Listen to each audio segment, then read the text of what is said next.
Welcome back to another episode of the Jacksonville Buzz. I'm Steve Strum. This morning we have Jennii Kosmowski from CMIT Solutions of Southwest Jacks, SW Jacks? Yes. All right, well, you and I had an opportunity to talk a little bit offline on what you do.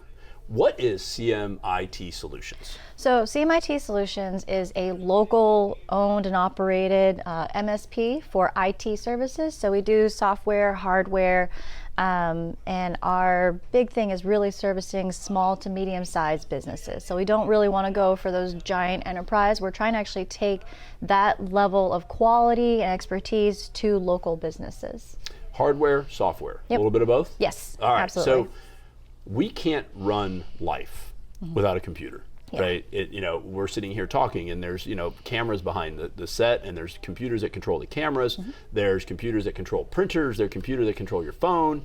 Recently there was a small, wireless network outage that Yep. made a lot of news in your department. So talk to us a little bit about what is happening in the world of IT security and how that's changing and evolving, and why your medium to small customer base is potentially even the target for cyber criminals. Oh, absolutely, it's the target for cyber criminals because they're the ones who are probably the least informed and don't have as many resources available to them to hire like the top security companies, best know-how in the industry to protect themselves, their client data, and plan for if everything does go to crap. Let's say everything does shut down tomorrow. What is their plan? Right, they don't have someone who can do that emergency planning for them, and so small businesses are exactly who they want to target because small businesses are their avenue to larger businesses. Well, and it doesn't necessarily even mean it's all guaranteed. A few years ago, I think it was Capital One had a data breach. Yes. From a service that they provided from an organization, I believe it was AWS, which is one of the predominant cybersecurity companies out there. Just because you have it doesn't mean it's guaranteed, but the bad guys are going after stuff. And so why does, the guy that owns a plumbing company care about cybersecurity when he's got 3 or 4 computers and a printer? Like, what does he even care? I think one of the ones that everyone can relate to is a payment system. Everyone has to use some sort of payment system, and there's no way you can only do checking cash these days. Correct. Right? You have to do something digital. You're using Stripe most likely, or Square to or one of those machines that you rent that. Exactly, and all of those are an example of a vendor that you use that's a big name, right? I can say that and everyone goes, I've heard of that, I've seen it before. So we're all connected to those bigger networks that impact everybody else, and if you're not protecting your own account, right? Your own information, your own computers, that's an avenue to get into the network. That is an open door into Square's network, into Stripe's network, and then that's how you can compromise a big system, starting with the small guys, because that's easier than trying to infiltrate AWS, right? Sure, they're a little bigger. Yeah. But so when we talk about these things, right, and you think about the small business owner and all of those breach points. Now, you are the construction guy, and you have a trade secret about a housing trust or something like that.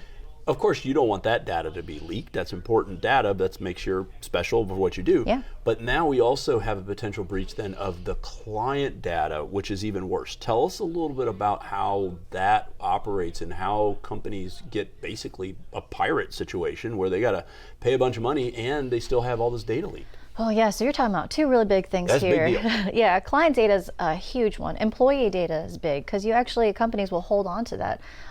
One of the sectors that I really relate to with this is education. Do you realize how much information we put into schools when we apply? Like, you give them your whole medical history, your family history, your family's medical history to qualify for scholarships, and you give them everything, and then they have to store that for a period of time. Well, how are they storing that, right? And so that's a question we should be asking companies that we work with. How are you storing this data, and then how do you dispose of it? So that's one thing. Protecting client data is a huge piece of it. The other side, lost my train of thought. What was the other thing that you asked, the second part? The first one was the data that's leaked, the trade secrets, but then the consumer data. So I think we kind of covered that. But trade data, that's a big one. There is so much we can talk about, right? I mean, you hear the horror stories, for people that are watching this. Literally, nobody thinks about the printer.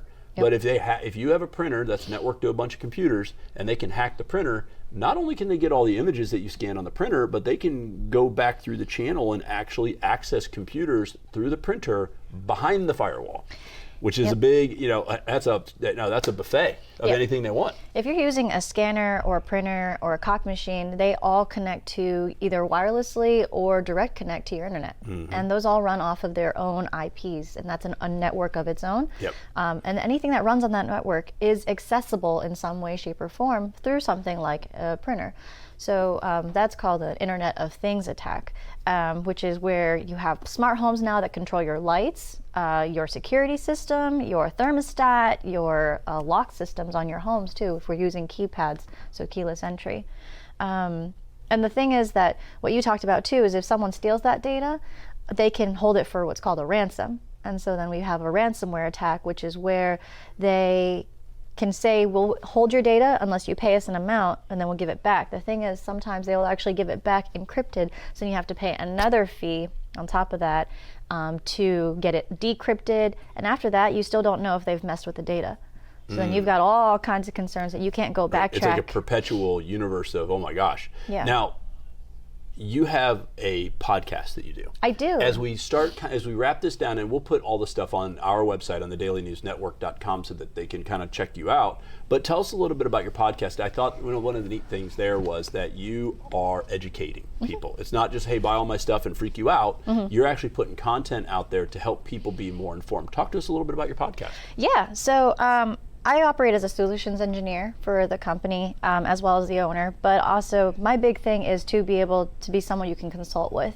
I'm here to give advice all day. My priority is making sure all of Jacksonville and their clients are protected on the cyber domain. So I have a free podcast here, and this is available on Spotify. You can see it there. We have iHeartRadio as well. And we also have a Twitter page that you can follow updates and just kind of get really good resources to just educate yourself. That's my big thing. If you know who the enemy is and how they operate, you can better protect yourself. Be informed. And for people that don't necessarily understand cybersecurity, let's boil it down to something people do understand. Yeah. A bank robbery, right? So we have a bank robbery, they come into the bank, they've got guns. Okay, well, if security has better guns, then there's a chance, right? You have an opportunity. But the bad guys in your world, the guns that they're bringing to the fight, if you will, are like bazookas and missile launchers now, where you might be sitting there with like a butter knife. If you're a local small business owner who's watching this and you're like, oh my God, I've got payment stripe, I've got the thermostat thing, I've got a printer, I've got computers.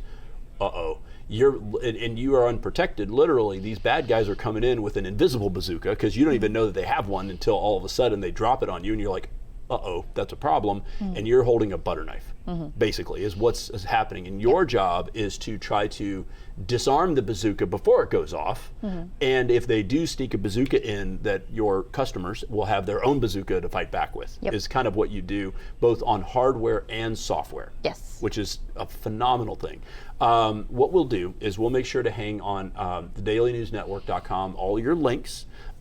Really appreciate the opportunity to understand a little bit more about what you do, and I appreciate thanks for coming on the show. Absolutely. Great conversation today. Thank you so much. Guys, thanks so much for joining us on the Jacksonville Buzz. If you like us, share us, and remember, live with gratitude.